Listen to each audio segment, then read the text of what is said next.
परतीच्या पावसामुळे पपई पिकाचे मोठे नुकसान, फळं वाचवण्यासाठी शेतकऱ्यांची धडपड। नंदुरबार जिल्ह्यात परतीच्या पावसामुळे मोठ्या प्रमाणावर पपई आणि केळी या फळबागांचे नुकसान झाले आहे। शासन नुकसानग्रस्त शेतीची पाहणी करून पंचनामा करत आहे, मात्र नुकसानीची भरपाई कधी मिळेल याची वाट न पाहता शेतकरी आपले उरलेले पीक वाचवण्यासाठी धडपड करताना दिसून येत आहेत।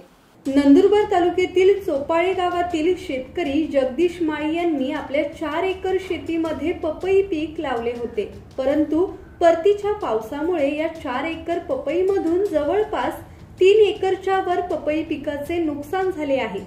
वाचलेले पपई पीक जगवण्यासाठी माळी यांनी धडपड करत अनोखी शक्कल लढवली असून सरकारने या शेतकऱ्यांच्या व्यथा समजून तातडीने नुकसान भरपाई द्यावी अशी मागणी होत आहे। सुरेश सुतार, संवाद मराठी लाईव्ह, नंदुरबार।